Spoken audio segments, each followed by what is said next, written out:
Thank you, Jen. Good morning, everybody. I'm so excited to be here in front of you guys today. Again, thank you again for just bearing with us this morning.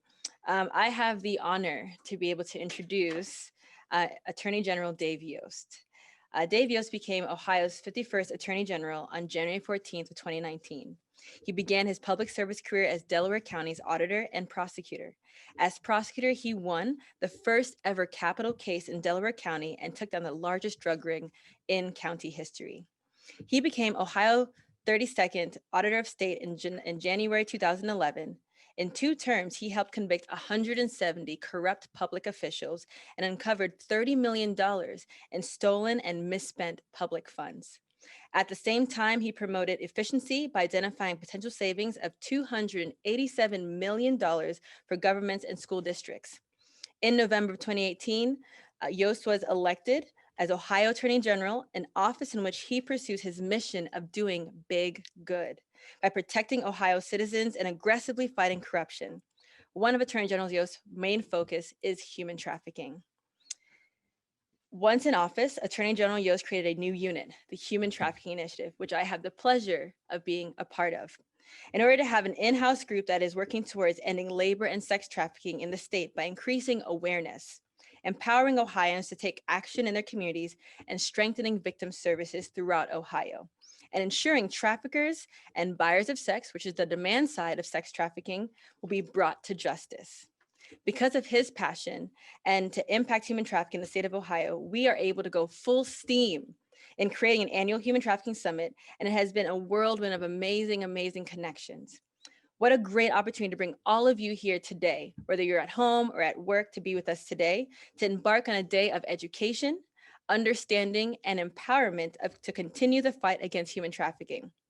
A lot has been accomplished within these first 2 years of office, and what excites me is how much more the ball will be moving down the field. Now, as a Florida transplant, I've learned to say, go back, guys.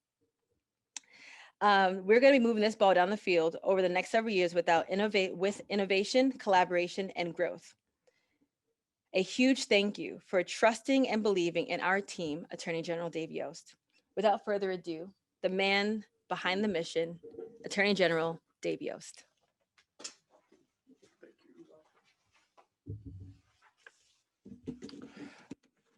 Thank you, Jomel. It's a pleasure to work with you, and I'm so glad that you're part of our team. And Jen, I hear you talk about feelings, and I want to help you here with your self-awareness, because you've had feelings all of your life. You see, anger is a feeling, and I know that when you brought criminals to the bar of justice, that you were angry at what you saw in terms of the human costs of crime. So you're just expanding what was already there.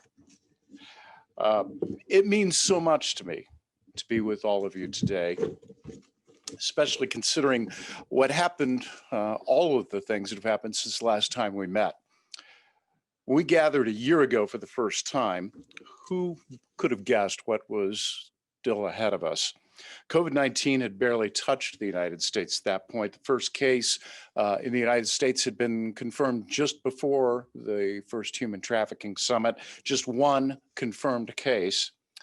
We had no idea about the tsunami that was on the way. As of today, more than 374,000 Americans have died from COVID. And many, many more of us have been ill. In fact, I've spent about 3 weeks recovering over the holidays from this disease. We've all had to live through an emergency unlike anything that we've seen since World War II. And probably best that we had no idea what was to come.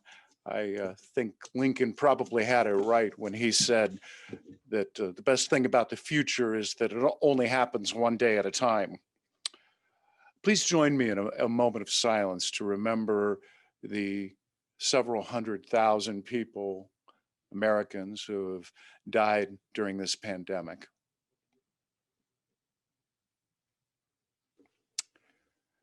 Thank you. But here's something remarkable.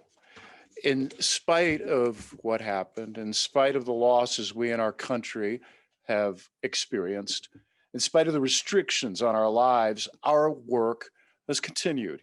Your work has continued. The fact that we've gathered here again is proof that COVID has not deflected us from project I named a year ago, building the highway to freedom for the victims of human trafficking. Not only has that work continued, but we have achieved a significant victory. And that victory would have been notable at any time, but even more so because it was achieved in a year when good news was in chronically short supply. The good news is the passage just a few weeks ago of House Bill 431, a piece of legislation that my office helped to draft and champion. This legislation provides us with an important new tool to attack the demand side of sexual servitude, the Johns who make human trafficking possible. As you all know, Ohio's soliciting law has always worked in kind of a one sided way. Those supplying the sexual services, mostly trafficked women and girls, would go to jail. The buyers would get a slap on the wrist and walk. House Bill 431 is a big step toward changing that imbalance. It separates the soliciting charge into two separate offenses, one for selling sex, one for buying sex. And the law makes buying sex a first degree misdemeanor, a more serious charge, and requires the judge to sentence those convicted to John School, where they will learn about their role in perpetuating human slavery. The bill stiffens the penalty for this offense as well, with a fine up to $1,500.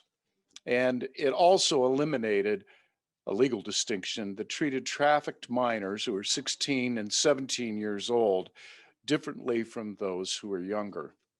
This distinction creates additional hurdles for prosecutors trying to win convictions against traffickers of people who are 16 and 17. But anyone under 18 is still a child. And anyone who traffics a child who happens to be 16 or 17-year old should face the same prosecution as someone who traffics a 12-year-old. Now, thanks to House Bill 431, they will. A lot of work went into passing this bill. I thank legislative allies that we've had, um, too many to name, but key leaders in this fight have been Representatives Cindy Abrams and Rick Kerfania, and of course, someone who many of you have known, who has worked, a state senator who has worked as a leader for many years, before people were talking about this, one of our pioneers, Teresa Fetter. I want to deviate for just a second and go back to the John School. This is so important because you see, we have this pretty woman idea of Julia Roberts, a free spirit out there voluntarily engaging in prostitution to make a living. But the problem is that the truth does not align with Julia Roberts finding true love in the middle of earning a living as a prostitute. The fact of the matter is, almost all prostitution is actually the product of human trafficking. And here's the key distinction and why John School is so important. A man, and it's almost always a man, who's buying sex from another human being has no idea whether that yes actually means yes or it's a coerced yes because of drug addiction or because there's a man taking a cut of the profit or all of it in the next room or out in the car with a knife or a baseball bat, or more frequently, the next dose of heroin or fentanyl or whatever the drug is that was used for addiction to keep that woman in chains. The fact that you don't know, Mr. John, The fact that you don't know whether that guy is out there means that you're accepting that risk. When you enter into that transaction to pay for sex, you're accepting the risk that you're furthering human trafficking, that you are complicit in slavery. I don't think most men who buy sex think through the ethics of it. And I'm hoping that the new requirement for John's school is going to make that painfully, repetitively clear to them. Because there is no market, there is no slave market without people with money, without buyers. But you know, as important as the role of the legislators that courageously pushed this legislation through against skepticism and resistance from people that didn't want to see it happen, that really wasn't what got this bill passed. Somebody else gets the credit for this victory, and that someone is all of you and your colleagues and allies who couldn't be on the conference with us today. This is your victory, one that you worked for years to achieve. And here's what I mean. We tend to think that it's government action that leads to advances in society, and that can sometimes happen.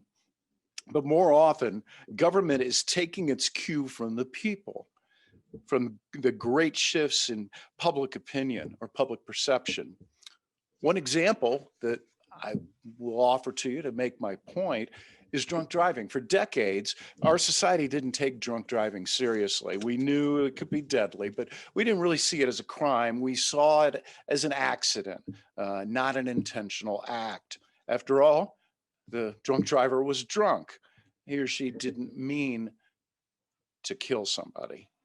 And truth be told, maybe some people were a little reluctant to judge too harshly because they knew what it was like, and they'd gotten behind the wheel more than once when they shouldn't have. But all that began to change in the 1980s when one grieving mom who lost her daughter to a drunk driver decided that society's tolerance of drunk drivers was dead wrong. Candace Leitner started Mothers Against Driving in 1980, and within a few years, she and her organization spurred a massive shift in the public's perception of drunk driving. It was no longer something to be shrugged off because drunk driving is no longer an excuse for causing tragedies. And behavior shifted, driven by slogans like friends don't let friends drive drunk.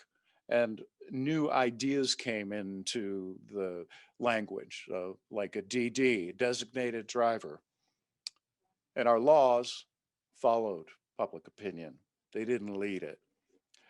The drinking age was raised, the blood alcohol level defining drunkenness was lowered. And we've seen this pattern repeated many times in our history, from the campaigns to abolish slavery, the campaign to win the right for women to vote. And in each case, it was a small, dedicated core of people blessed with a higher vision, set out to winning the hearts and minds of the society around them and to mobilize society to end an injustice. If Candace Leitner could persuade Americans that drunk driving could no longer be tolerated, we can persuade Americans that human trafficking can no longer be tolerated. And that's exactly what each of you has been doing. House Bill 431 passed because you prepared the way. It's a victory for you, the people who have been down in the trenches for all of these years. You insisted that our society see something that it did not want to see. You told a story that nobody wanted to hear, much less believe. You taught us to see human trafficking victims not as perpetrators of crime, but as survivors of crime. I'm proud to be the instrument and an ally in this victory, but the victory, make no mistake about it, is yours. You have a right to celebrate. The work you do is hard, and I'm sure each of you has had your moments of doubt and despair.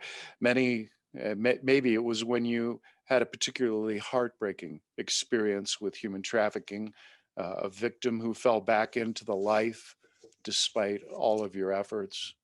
I'm thinking of several that I know who fell back into the life that never came back out, and now they've lost that opportunity. Maybe it was when you felt like you would never be able to get your local police or your court system to recognize this truth that the crime is not what the prostitute does, the crime is what prostitution does to her. Maybe you despair when it comes to times that it seems like there will never be enough resources, enough programs, enough time, enough energy to help all of those who are caught up in trafficking. I think we have to learn from our success with House Bill 431 that success doesn't always come quickly or completely or in time to save all of those who need help. The portion of House Bill 431 that deals with 16 and 17-year-olds is something that Teresa Fetter's been fighting for to change for 10 years, longer. Teresa, congratulations. You finally got Senate Bill 13 passed into law, even if it was amended into a House bill. You see, success does come. Success must come. This is a struggle about liberating people from bondage, just as the struggle to end American slavery was about ending bondage. With slavery in the American South, the victims had a community of other victims where they could turn to for understanding, solace, encouragement, compassion. A community where the hope of liberation, the hope could be sustained, talked about, dreamed of, and prayed for. That one day they would overcome. This community of shared suffering can help people endure. I'm not sure the same community is available to the survivors of human trafficking. Isolation is one of the techniques used to keep them dependent and compliant. It is their isolation that robs them of hope and that makes them unable to imagine, in many cases, a different or better life. They have no community of shared suffering, and this is what makes part, at least, of what makes their oppression so unique and terrible. That's why each of you is so important. You're the ones that break through those walls of isolation. You are the ones who have prepared a community for them to join. You are the ones who help lift them up so that they can see a different path, a path that's available to them, a highway to freedom. When I think about how societies improve and evolve and overcome injustice, I can't help but think of Nelson Mandela. He devoted his life to freeing his people from the white supremacist regime of South Africa. For his trouble, he spent nearly 30 years in a South African prison, the prime of his life spent behind bars and forced into backbreaking labor.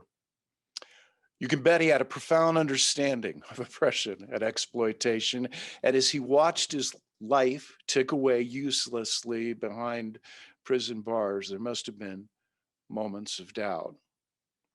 But he did not give in to those moments of doubt. He kept on keeping on with no guarantee that he'd ever breathe free air again. I'm not surprised that his autobiography, which is in my library, is titled The Long Walk to Freedom. I think our movement can learn from him. There are three Mandela quotes that I think we should remember whenever we feel like our journey is too long, too hard, and the victories too few. Mandela's first quote is this: "I never lose. I either win or I learn." Viewed that way, a setback is not a setback, and a loss is not really a loss. They're learning opportunities, and the more we learn, the better we are prepared to win next time. Here's the second Mandela quote: "Do not judge me by my successes." How about that? Think about that for a second. Who ever told you to not judge them by their successes? We all want to be judged by our success, right? Here's the great things that I've done. Look at me for the good things that I've done, we would say. Mandela says, don't judge me by my successes. Judge me by how many times I fell down and got back up again. That's the perspective of someone whose entire life was an endurance test. And it's another way of saying that a loss is a loss only if we let it be a loss. And the third Mandela quote, maybe my favorite: "It always seems impossible until it's done." If I'm going to pick out a slogan for our movement to wipe out human trafficking, this would be a top contender. If Mandela could spend 30 years struggling to achieve the impossible, we can surely do the same. There's something else about these three quotes from a great leader.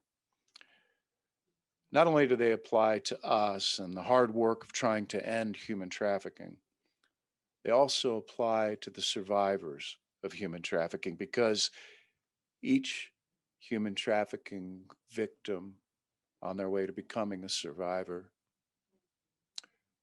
is in a prison.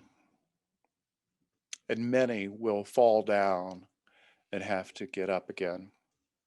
And we know from our own experience that they can and do achieve the impossible. Today's breakout sessions offer a feast of learning brought to us by a remarkable list of presenters. I'd like to thank them all for contributing their expertise, their experience, passion for this life-saving work. And I thank all of you for joining us today as we continue to build that highway to freedom and taking another step toward abolition of human trafficking, and a day when no human being is bought or sold in Ohio. Thank you, and have a great conference.